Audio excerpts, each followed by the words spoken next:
우리 지난 시간에 요셉이 형들의 미움을 받아서 구덩이에 던져졌다가 지나가던 미디안 상인들에게 팔림을 받고 애굽에 내려가게 되었다. 애굽에 내려가서 바로의 친위대장 보디발이라고 하는 사람의 집에서 노예 생활을 하는 그런 신세가 된 그런 이야기를 살펴봤어요.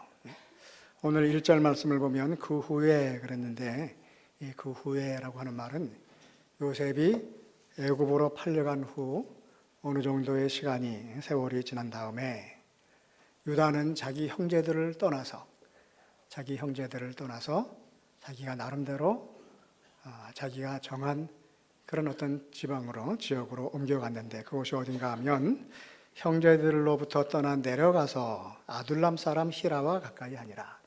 가나안 땅 아둘람이라고 하는 그런 지역으로 내려갔다는 거예요.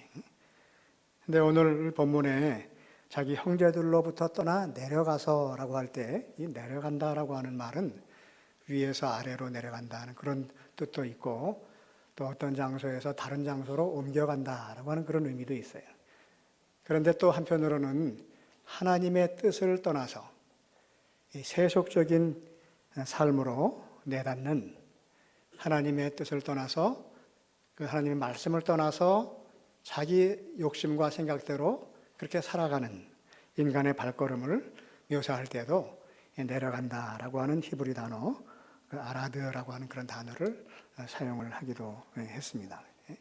그래서 이 그 후에 유다가 자기 형제들로부터 떠나 내려가서 아둘람으로 갔다라고 할 때, 이 말씀은 유다가 하나님의 말씀을 붙들고 사는 그 신앙의 삶에서 떠나서 그 가나안 사람들과 함께 어울려서 믿음을 잃어버리고 살아가기 시작을 했다 하는 그런 의미도 포함을 하고 있습니다. 유다가 그 아둘람으로 가서 가나안 사람 수아라고 하는 자의 딸을 보고 그를 데리고 동침하니, 2절 말씀에 그런 말씀이 있죠. 가나안 사람 수아라고 하는 사람의 딸을 보고서 그를 데리고 동침했다. 여기서 데리고라고 하는 말은 이 히브리 단어는 취한다라고 하는 그런 의미도 있지만, 데리고 간다라고 하는 그런 의미도 있지만, 결혼한다, 장가든다라고 하는 그런 의미도 있어요. 그러니까 가나안 사람 수아라고 하는 자의 딸을 보고 그에게 장가들어서 그런 얘기예요. 그런데 왜 가나안 사람 수아라고 하는 자의 딸을 택해서 그에게 장가들었냐 하면, 수아라고 하는 자의 딸을 보고 그랬어요. 이 본다라고 하는 히브리 동사가 어떤 의미가 있냐면, 본다, 주목한다라고 하는 그런 뜻도 있지만 관심을 갖는다 그런 뜻도 있어요. 그러니까 이 가나안 아둘람 지방으로 이렇게 내려가서 유다가 이렇게 보니까 아마 자기 눈에 딱 드는 그런 여자가 있었던 것 같아요. 그에게 관심을 두었다는 거예요. 우리가 보통 이렇게 이성 간에 서로 사귀고 연인의 관계로 발전을 할 때에도 먼저는 눈에 들어야 되잖아요. 눈에 들고, 야, 저 사람 참 마음에 든다, 이렇게 그런 생각이 들려면 먼저 어떻게 해야 돼요? 봐야 돼요. 보고 나서 마음에 든다, 그러면 관심을 갖고, 그리고 나중에 더 발전이 되면 이제 결혼을 하게 되고 뭐 그렇잖아요. 마찬가지로 유다가 가나안 사람 수아의 딸을 보고 관심을 가지고 그에게 많은 관심을 가졌다고 하는 거예요. 그래서 결국은 이 신앙의 명문 가정에서 태어나고 거기에서 생활을 했던 유다인데, 자기 부인을 이방 여인을 맞아들여요. 가나안 사람 수아의 딸을 자기 부인으로 맞아들게 된다는 거예요. 이 이후에 나오는 유다의 불행, 유다가 당하는 그 불행의 시작이 바로 여기서부터 시작이 되는 것 같아요. 이 유다가 가나안 사람 수아의 딸을 본 데서부터 유다의 불행이 시작이 되는 것이 아닌가. 왜냐하면 모든 죄는 우리들이 보지 말아야 될 것을 보고 거기에 관심을 갖게 되면 그때부터 죄의 길에 이렇게 빠져들게 됩니다. 보지 말아야 될 것. 여러분들 가운데 마약 하시는 분들은 안 계시잖아요. 우리 홍 집사님 마약 안 하세요? 본 적은 있으세요? 못 봤잖아요. 그러니까 마약을 하려면 언제 본 적이 있어야지. 본 적도 없으니까 마약을 하지를 않는 거예요. 그렇죠? 담배도 언제 본 적이 있어야지. 물론 지나가다가 담배 가게에서 보이긴 하지만 자기가 늘 보고 관심을 두고 이렇게 보고 그러면 거기에 마음에 빠지게 마음을 두게 되면 그러면 행동이 따라가요. 그러니까 보는 것을 잘 해야 우리들이 참 아름다운 삶을 살 수가 있다는 거예요. 창세기에 보면 아담이 뱀의 유혹을 받고서 선악과를 먹지 말라 그랬는데 뱀의 유혹을 받고 선악과를 본즉 보암직도 하고 먹음직도 하다. 그런 말씀이 있어요. 그래가지고 결국은 그 선악과를 따먹었잖아요. 하나님의 명령을 어기고 선악과를 따먹었는데 왜 그렇게 선악과를 따먹는 죄를 범했냐면 선악과를 본즉 그랬어요. 보았다는 거예요.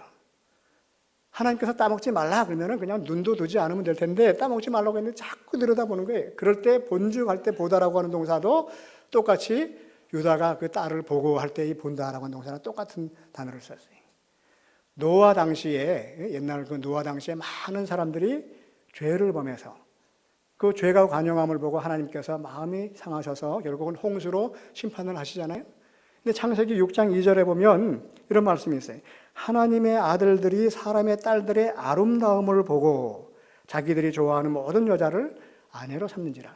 하나님의 백성들이 사람의 딸, 여긴 꼭 사람의 딸이라고 하기보다는 이제 세속적인 죄된 삶을 살아가는 그 사람들의 딸들의 아름다움을 보고 그랬어요. 여기서도 보면 똑같이 본다라고는 라라고 하는 동사를 썼어요. 그러니까 유다가 가나안 사람 수아의 딸을 보고 할 때나 아니면 아담이 선악과를 본즉 할 때나 아니면 하나님의 아들들이 사람의 딸들의 아름다움을 보고 할 때나 다 똑같은 동사를 썼어요.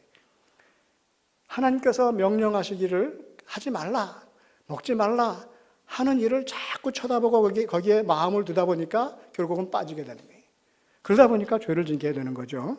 잘못된 것임을 알면서도 관심을 가지고 보게 되면 이미 죄 가운데로 들어가게 된다는 거예요. 그렇기 때문에 우리들이 평상시 살아가면서 보는 것을 잘해야 돼. 우리 홍석배 집사님이 마약을 한 번도 본 적이 없으니까 마약을 안 하는 것처럼 해서는 안 될 일들을 자꾸 보면 우리들이 그 죄에 빠지게 된다는 거예요. 좋은 것들, 아름다운 것들을 자꾸 보면 그것을 품을 수가 있어요. 그러니까 보는 것을 잘해야 되는데 유다가 여기서 실수를 한 것 같아요. 그리고 나서 그 이후에 계속 참 안타까운 일들이 생겨나고 있는 것을 보게 됩니다.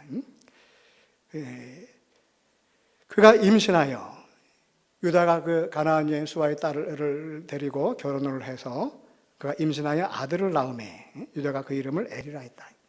유다는 그 가나안 여인과의 사이에서 아들을 3명을 두었어요. 한 사람은 장남은 엘, 차남은 오난, 그리고 셀라라고 하는 3 아들을 두었는데, 그랬는데 이 아들들이 하나님께로부터 징계를 받아 다 죽어요.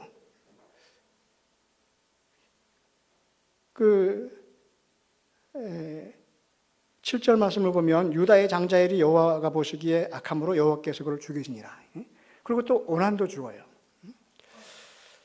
유다가 지금 아들이 연이어서 죽는 그런 불행을 당하는데 그 불행이 바로 어디서부터 시작이 되는가?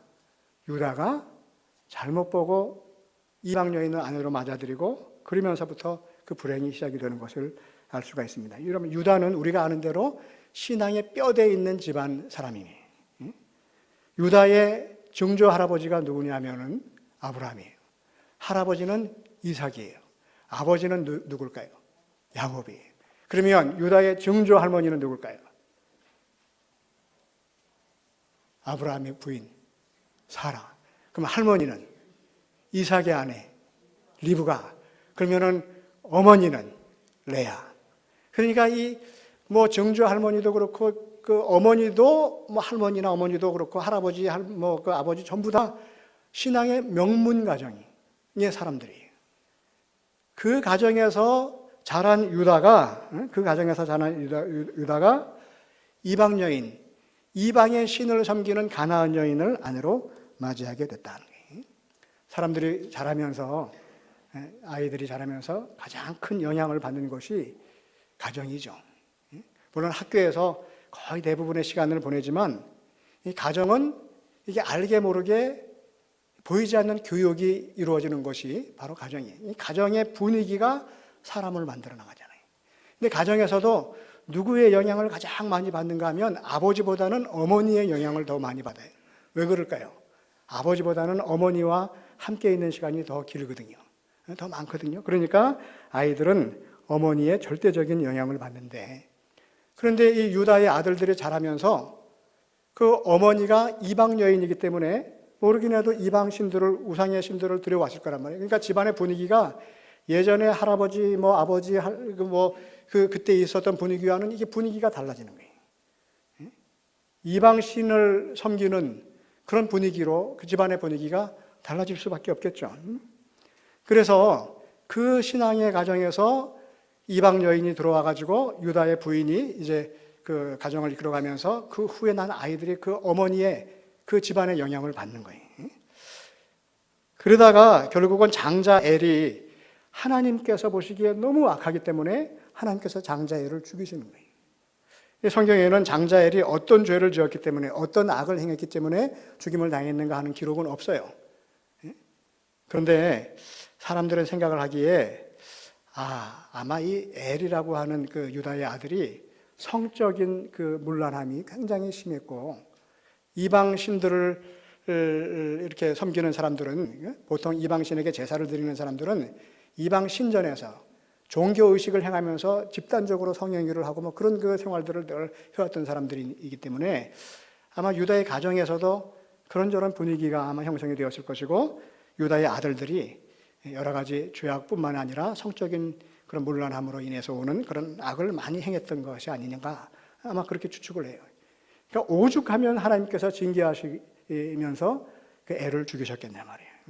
그래서 그 엘이, 장자 엘이 이제 하나님께서 보시기에 악을 행함으로 결국은 죽음을 당합니다.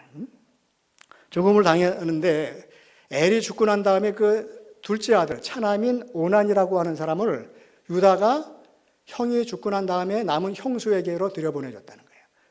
이 히브리 사람들에게는 계대 결혼법이라고 하는 그런 그 풍습이 있었어요. 그러니까 이를테면 그 형 내외지간이 살다가 형이 죽어요. 그러면 형수만 남잖아요. 그러면 형의 그 장자의 그 후손을 잇기 위해서 그 동생이 그 형수를 맞이하는 거예요. 동생이 형수에게 장가들어요.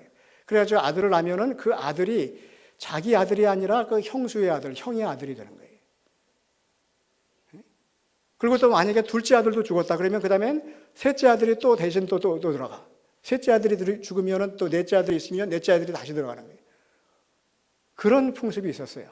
그래가지고 장자 엘이 죽었어요. 그러니까 유다가 그 오늘 말씀에 보면은 그런 8절에 그런 말씀이 있죠. 유다가 오난에게 이르되 내 형수에게로 들어가서 남편의 아우된 본분을 행하여 내 형을 위하여 씨가 있게 하라. 형수를 통해서 그 형의 자손들을, 후손들을 있게 하라. 그런 말씀이에요. 근데 오난이 그렇게 그 아버지의 명을 받고 형수에게로 들어가려고 하는데 가만히 생각을 해보니까 자기가 들어가서 아이를 낳아도 자기 아들이 되지 않고 형의 아들이 되고, 그리고 자기가 그냥 가만히 있으면 장자가 죽었으니까 자기가 다시 장자가 됐잖아요. 그럼 장자권을 자기가 얻을 수 있는데 만약에 형수와 결혼을 해가지고 아이를 낳으면 그 아이가 장자권을 받게 되는 거예요. 그러니까 자기는 장자권을 얻을 수도 없어요. 하여간 이렇게 생각을 해도 저렇게 생각을 해도 형수로부터 아들을 얻는 것이 자기에게는 별로 내키는 일이 아니라고 아마 그렇게 생각이 됐던 것 같아요. 그래서 그 당시의 풍습을 거역하고 그 오늘 말씀 보면 형수로부터 아이를 갖지 않도록 그렇게 했다는 거예요. 그러다 보니까 하나님께서 또 진노하셔서 오난 둘째 아들도 어떻게 했어요? 둘째 아들도 징계하셔서 죽었어요. 그러니까 이제 첫째 아들이 죽었죠. 둘째 아들이 죽었어요. 유다가 생각할 때 이 셋째 아들을 또 다시 그 형수, 큰 아들, 그 장자의 그 부인에게로 들여보내야 되는데, 야, 이 셋째 아들도 또 죽을까봐. 셋째 아들도 또 죽으면 어떡하나 말이야.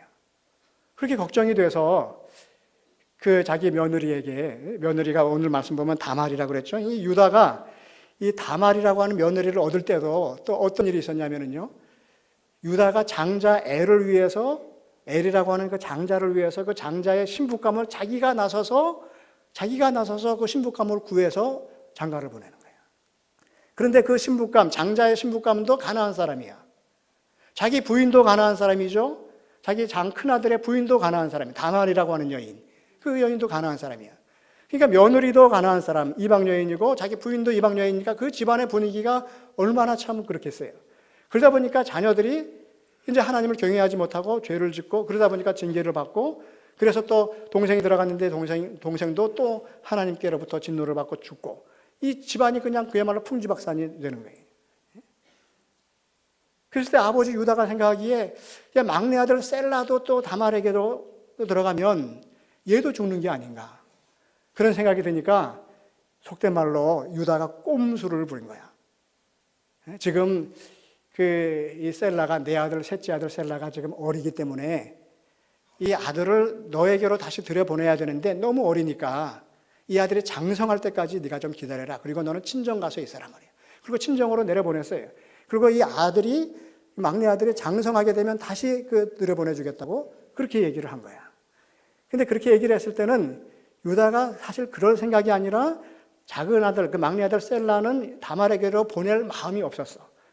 왜냐하면 다말에게로 자기 며느리에게로 가기만 하면 아들들이 다 죽거든. 그렇잖아요. 그러니까 부모가 생각할 때는 야, 이 막내도 또 그 다말에게로 들어가가지고 또 죽는 게 아니겠는가 말이야. 그런 생각을 했던 거죠. 여러분 그럴 수밖에 없겠죠, 그죠? 근데 여기 문제가 있는 거예요. 지금 유다가 생각하기에는 자기 아들들, 큰 아들도 죽고 둘째 아들도 죽은 것은 왜 죽었냐 하면 이 며느리 다말 때문에 죽은 것이라고 생각해요. 그 여자가 이게 뭔가 좀 하여간 이상한 뭔가 있어서 며느리를 잘못 만나가지고 잘못 봐가지고 아들을 들여보내기만 하면 그 며느리 곁에 가기만 하면 다 죽는단 말이야.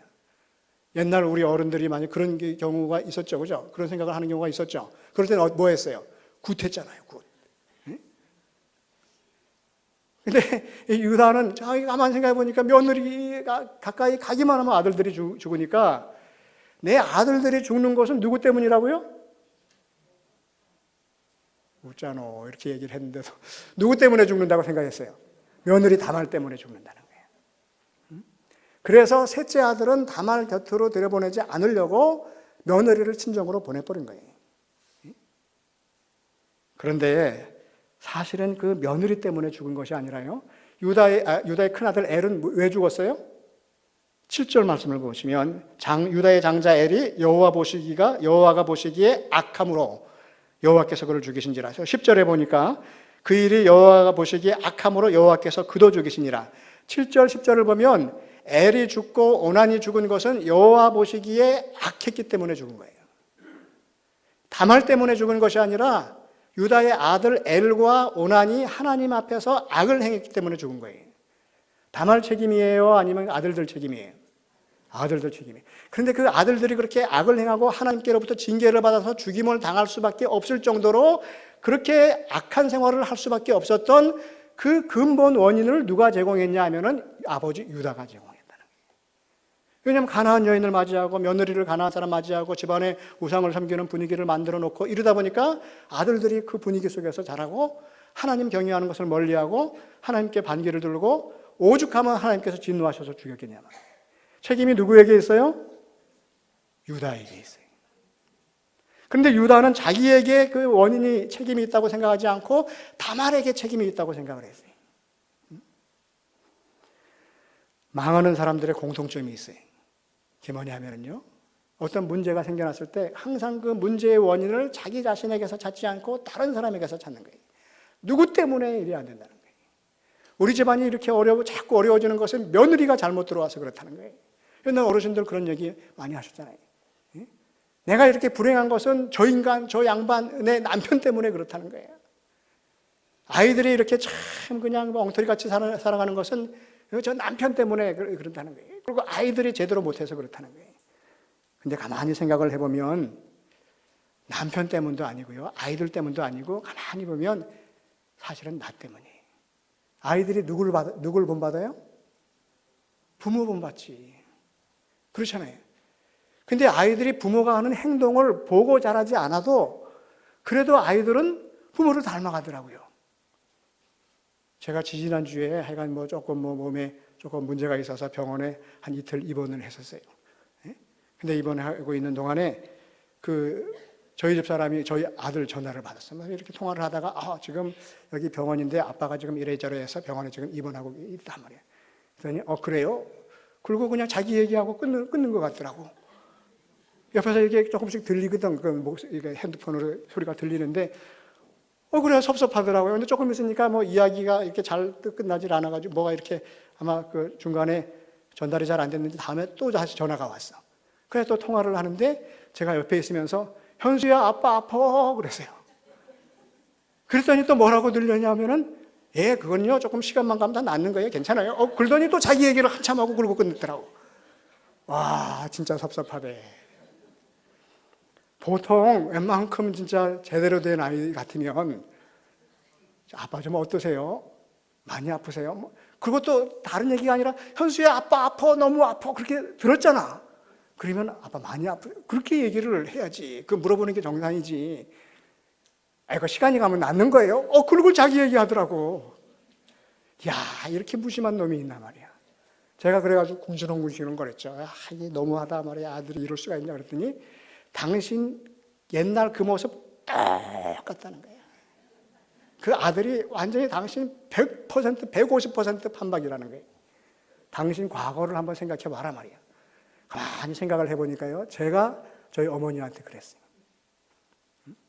그냥 뭐 대학 다니면서 맨날 늦게 들어오고 그리고 들어와서도 어머님은 좀 어떠세요? 뭐 아프신데도 뭐 물어보지도 않고 어머니 생신도 기억하지도 않고 뭐 생일날 무슨 케이크 뭐 그때 뭐 그런 분위기도 아니었지만 전혀 제가 기억을 해보니까 어머니 생신을 챙겨드리거나 아니면 따뜻한 말을 한마디 하거나 한 번도 해본 적이 없더라고요. 근데 저희 아이가 그걸 보고 자란 건 아니에요. 왜냐하면은 저희 아이가 태어나고 2달 후에 저희 어머니가 돌아가셨어요. 그러니까 그 아이가 보긴 뭘 봐. 뭐 아버지가 할머니한테 어떻게 하는지 알지도 못해. 그런데도 어떻게 그렇게 똑같이 다른지 몰라요. 저희 집 그 딸들은 엄마 닮은 것 같아요. 엄마는 또 막 챙기거든요. 뭐 할머니 생일도 챙기고. 근데 딸들은 챙겨요. 근데 그 남자아이는 전혀 관심이 없어요. 야, 제가 그래서 저희 집 사람 얘기를 듣고 이게 내 죄구나 말이야. 이제 가만히 생각을 해보니까 제가 진짜 저희 부모님한테 한 번도 몸살 맞게 이렇게 그냥 뭐 그렇게 해본 적이 없어요. 똑같이 맞는 거더라고. 어쩌면 그렇게 그냥 판박이로 닮았는지 몰라요. 여러분 가정에서 자녀들은 부모를 닮을 수밖에 없어요.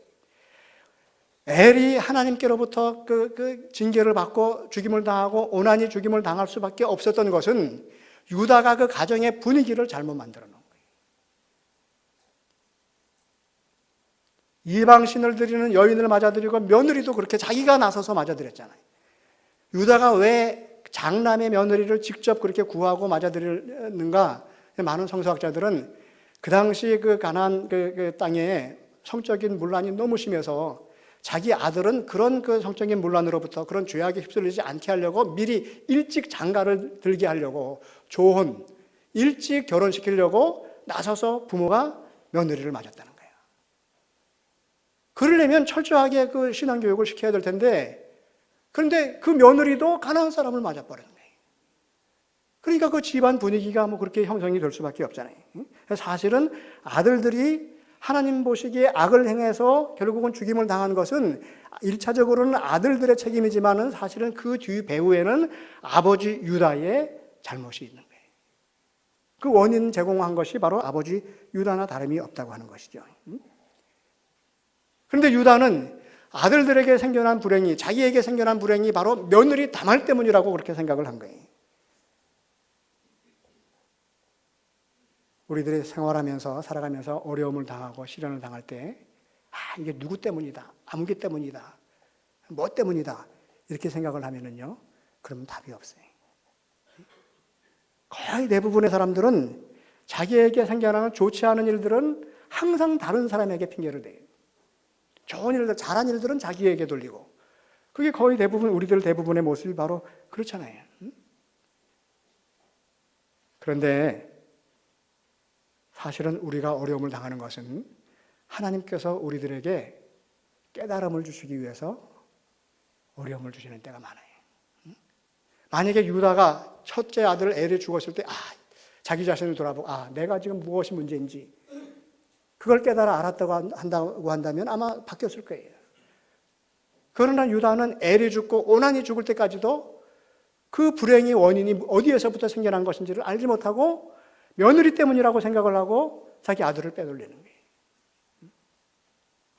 우리가 당하는 어려움은 하나님께서 우리를 망하게 하기 위해서 주시는 것이 아니라 그 어려움을 통해서 가만히 서서 하나님께서 들려주시는 음성을 듣게 하시기 위해서 어려움을 주시는 경우들이 많아요.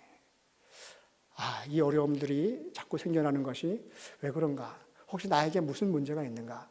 자기 자신을 돌아보고 자기를 성찰하고 그렇게 할 수 있는 기회를 하나님께서 주시는 것이죠. 그렇기 때문에 어떤 면에서는 우리가 당하는 어려움이 축복의 통로가 되고 그게 은혜의 시간이 될 수가 있다는 거예요. 왜냐하면 하나님께서 주시는 그 목소리를, 하나님께서 주시는 깨달음을 들을 수 있는 기회가 되기 때문에 그래요. 근데 거의 대부분 우리들은 그렇지 못하죠. 끝까지 다른 사람 핑계를 댑니다. 또 우리들이 때때로 시련을 당하고 고난을 당하는 이유 가운데 하나는 무엇이냐면은 하나님께서 우리들을 든든하게 세우시기 위해서, 우리들에게 새 일을 행할 수 있는 능력을 준비할 수 있도록 하시기 위해서 우리들에게 어려움을 주시는 때가 많다는 거예요. 여러분, 요셉은 그가 조금 그 입이 좀 이렇게 빨라가지고 말을 하고 다니고 그러긴 했지만 사실은 요셉이 그렇게 13년 동안 그 모진 고생을 해야 되는 이유가 별로 없었어요. 근데 하나님께서는 요셉을 17살 때부터 애굽의 총리가 될 때까지, 30세에 애굽의 총리가 될 때까지 13년 동안을 형들에게 팔림을 당하고 구덩이에 던져지고, 그리고 또 그 외국에 가가지고 종살이하고 감옥살이하고 아주 말로 형용할 수 없는 큰 어려움을 당할 수밖에 없게 하나님께서 만드셨어요. 만약에 아버지의 총애를 받으면서 곱게 온실속 화초같이 그렇게 잘 자랐다가 애굽의 총리가 된다고 한다면 그 요셉이 뭘 할 수 있겠어요? 무슨 힘이 있겠어요? 하나님께서 미리부터 계획을 하신 거죠. 이스라엘 백성들을 구원하시기 위해서 하나님께서 요셉을 애굽의 총리로 세우실 계획을 하시고 구원의 계획을 세우시고, 그리고 나서는 요셉을 총리로서 그가 이스라엘을 구원할 수 있는 그 일을 감당할 수 있는 근력을 만들어 주시기 위해서 한마디로 말하면 요셉을 굴리시는 거예요. 요셉을 뺑뺑이 돌리시는 거죠. 요셉에게 어려운 일들을 자꾸 주시는 거예요. 그래가지고 그 어려움들을 통해서 점점 근력이 생겨나게 그렇게 하시는 거예요. 여러분, 다윗도 마찬가지잖아요. 다윗이 사울에게 쫓김을 다니면서 죽을 위기를 얼마나 많이 당해. 다윗이 사울에게 미움을 받고 쫓겨다녀야지만 되는 이유가 한 가지 있어요. 그게 뭐냐면은 사울 대신에 골리앗, 블레셋의 그 장수 골리앗을 죽인 거 그거밖에 없어요. 골리앗을 죽였을 때 사울이 처음에는 좋아했어요. 칭찬했어요. 근데 나중에 백성들이 사울은 천천히요, 다윗은 만만이라 이러고 막 노래를 부르니까 그때부터 사울이 이제 속된 말로 이제 획가닥한 거죠. 질투가 막 생겨나는 거예요. 그래가지고 평생 다윗을 죽이려고 쫓아다녀요. 압살롬 자기 아들에게도 쫓김을 당하는 그런 고난을 당했어요, 다윗이. 하나님께서 마음이 합한 자라고 칭했던 그 다윗을 왜 그렇게 하나님이 칭찬하시고 하나님이 참 예뻐하셨던 다윗을 왜 그렇게 고난당하게 하셨냐 말이에요. 이스라엘의 왕으로 그 역할을 감당할 수 있게 하기 위해서 하나님께서 사랑하시는 다윗이었기 때문에 그 고난을 주신다는 거예요. 하나님께서 크게 쓰시는 사람들은 이처럼 생각지 못한 시련과 아픔을 당하게 하시는. 그래서 어떤 때 보면은요, 우리들이 예기치 못하고 당하는 많은 아픔들은 다 이유가 있다는 거예요. 우리들에게 새로운 깨달음을 주시기 위해서라든지 아니면 근력을 키우게 하시기 위해서라든지. 그랬을 때 우리들이 그 하나님의 의도를 잘 우리들이 깨달아 알 수 있으면, 그러면 우리들에게 그 고난의 시간이 은혜의 시간이 되고 축복의 시간이 될 수가 있다는 거예요. 하여간 이 유다는 셋째 아들을 다말에게 드리지 않고 다말을 친정으로 보내고 나서 나름대로 또 고민을 했을 거예요. 오늘 우리 11절 말씀을 보니까 유다가 그의 며느리 다말에게 이르되 수절하고 내 아버지 집에 있어 내 아들 셀라가 장성하기를 기다리라 하니 셀라도 그 형들같이 죽을까 염려함이라. 왜 셀라를, 그 셋째 아들을 다말에게 드리지 않고 그 다말을 친정으로 보내고 셋째 아들 그대로 두셨냐 하면 혹시라도 다말에게 들어가서 그 셋째 아들도 죽을까 염려했기 때문이라는 거예요. 자기 자신에게 문제가 있다고 하는 것을 깨닫지 못하고 그것을 알지 못하고 계속 다른 사람에게 그 문제를 찾다가 보니까 어떤 그 결과가 생겨나냐면 끊임없이 염려를 할 수밖에 없어요. 염려하고 근심하는 것은 왜 그러냐면요, 내가 갖고 있는 그 문제의 원인이 어디에 있는지를 알지 못하면 염려할 수밖에 없어요. 문제의 원인이 어디에 있는지를 알면 그걸 고치면 되거든. 그러면 염려할 이유가 없어요. 근데 그 문제의 원인을 모르니까, 그 이유를 모르니까 자꾸 엉뚱한 걸 붙잡고 염려를 하는 거예요. 살이 찌? 왜 자꾸 살이 찌지? 내가 식사도 많이 안 하는데 왜 자꾸 살이 찌지? 왜 자꾸 살이 찌는지 그 이유를 몰라요. 그러니까 계속 고민하는 거예요. 왜 자꾸 찌지? 저는 아침도 그렇게 많이 안 먹어요. 점심도 우리 권사님들이 알 거예요. 식판에 가서 이제 우리 교회에서 밥 받을 때 조금만 주세요. 조금만 받아 먹는단 말이에요. 저녁도 그렇게 많이 안 먹어요. 그런데 살이 안 빠져요. 여러분 왜 그럴까요? 어떤 사람은 그래요. 목사님 저는 물만 먹는데 살이 쪄요. 그 사람 잘 관찰해 보면요, 물만 먹는 게 아니라 다른 게 또 있더라고. 저도 식사하는 하루 3끼는요, 어떨 때는 뭐 2끼도 먹고 많이 안 먹어요. 그런데도 살이 그 몸무게가 빠지지 않고 찌는 이유가 있어요. 가만히 보니까 제가 발견을 했어요. 뭐냐면은 간식을 많이 먹더라는 거예요. 네? 저녁 임박해가지고 뭐 이것저것 다 주워 먹어요. 그 며칠 전에도 저녁을 거의 이제 뭐 일찍 먹고 배가 좀 초월했는데 옆에서 제 집사람이 꽃감 먹을래? 그랬을 때 그래! 그리고 3개나 받아 먹고 잤어. 자기 전에. 그런 식으로 계속해서 군것질을 해요. 그러니까 살이 찌는 거예요. 그 원인을 알고 그것을 고치면 그러면 염려할 것이 없어요. 자꾸 성적이 떨어져. 성적이 떨어지는 이유가 뭔지, 그 원인이 뭔지를 알면 그걸 고치면 돼요. 그런데 원인을 모르면 고칠 수가 없잖아요. 그러면 계속 염려를 붙들고 살 수밖에 없다고 하는 겁니다. 염려는 문제의 원인을 알지 못하고 알아도 고치려고 하지 않기 때문에 생겨나는 거예요. 지금 이 유다는 자기 아들들이 죽는 그 이유를 자기가 잘못 알았어요. 자기에게 그 원인이 있는 것이라고 생각하지 않고 다말에게 문제가 있다고 생각을 했기 때문에 셋째 아들도 죽을까 염려할 수밖에 없었던 거지.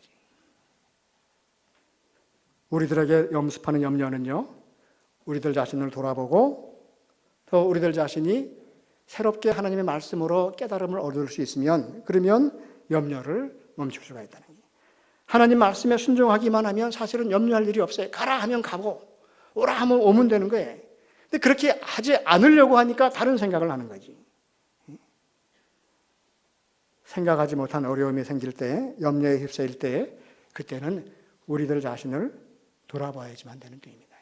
그러면 거의 대부분 모든 문제의 원인은 다 100% 사실은 나에게 있어요. 나 때문에 생겨나는 일이에요. 거의 대부분이 다 그래요. 불화나 분쟁이 생기는 것도 나 때문이고, 실패를 하는 것도 나 때문이고, 남편이 도저히 이해가 되지 않는 행동을 하는 것도 그 답답한 양반이 그 사람 때문이 아니라 사실은 나에게 문제가 있다라고 하는 거예요. 우리들 주변에서 생겨나는 모든 문제는 사실은 다른 데 이유가 있질 않아요. 유다가 아들들이 죽는 그 불행을 당할 수밖에 없는 그 근본 원인이 유다 자신에게 문제가 있었던 것과 똑같은 것입니다. 그렇기 때문에 우리들이 염려를 붙들지 않고 하나님의 말씀을 붙들고 살아갈 수 있으면, 우리 그 마태복음 6장에 보면은요, 먼저 그의 나라와 그의 의를 구하라. 먼저 하나님의 나라와 그의 의를 구하면서 하나님의 말씀 붙잡고 살아갈 수 있으면 우리들은 염려에서 노임을 받을 수가 있다고 하는 거예요. 그러므로 내일 일을 위하여 염려하지 말라. 내일 일은 내일이 염려할 것이요 한낱 괴로움은 그날로 족하니라. 내일 일을 위해서 염려하지 아니하고 먼저 하나님의 나라와 그의 의를 구하면서 살아가게 되면, 그러면 우리들이 굳이 염려를 붙들고 있을 필요가 없다고 하는 거예요. 그냥 오늘 이 시간에 하나님께서 내게 주시는 말씀들의 귀를 기울이고 어떤 고민스러운 문제가 생겨나고 해결하기 힘든 문제가 생겨날 때 그 문제의 원인이 어디에 있는지, 나 자신에게 어떤 문제가 있는지를 돌아볼 수 있으면 우리들은 염려하지 않고 그날을 감사와 기쁨으로 살아갈 수 있다고 하는 거예요. 오늘날 많은 사람들이 한국교회의 위기를 얘기를 합니다. 한국교회 교회학교가 다 이제 무너졌다고 얘기를 해요. 그 이유 가운데 하나가 절대 인구가 감소한다는 거예요.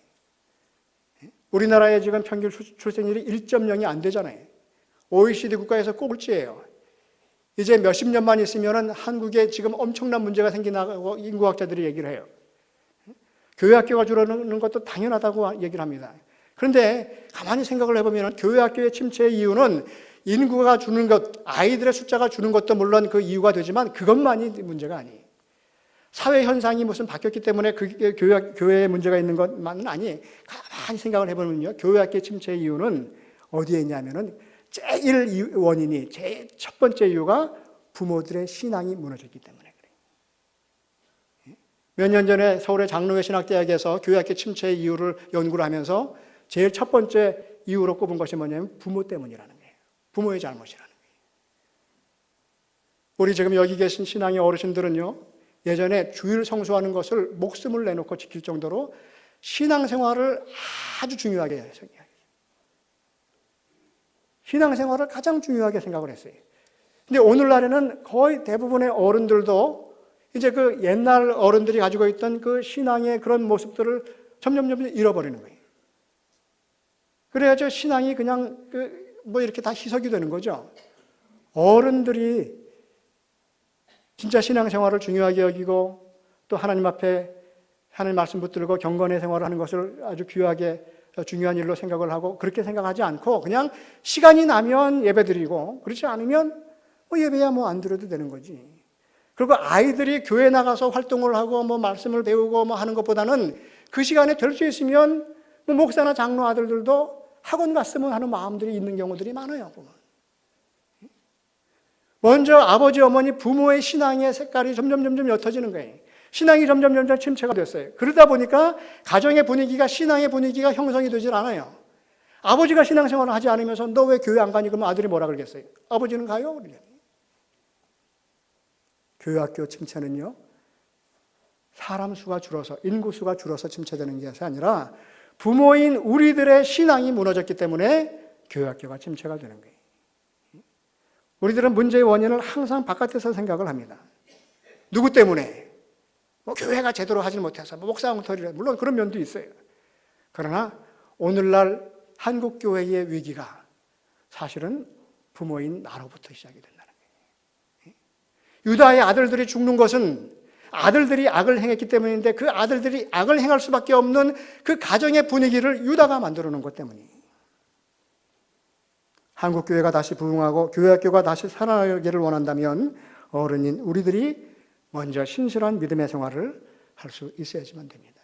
우리의 신앙이 회복될 수 있어야 한국 교회가 다시 살아나고 교회학교가 다시 살아날 수가 있어요. 염려하지 않으려면 자신의 문제가 무엇인지, 자신의 잘못이 무엇인지를 먼저 되짚어 볼 수 있어야지만 됩니다. 내게 문제가 있습니다. 내게 잘못이 있습니다. 인정하고 우리들이 고백할 수 있으면 주님께서 주시는 평화를 우리들이 누릴 수가 있습니다.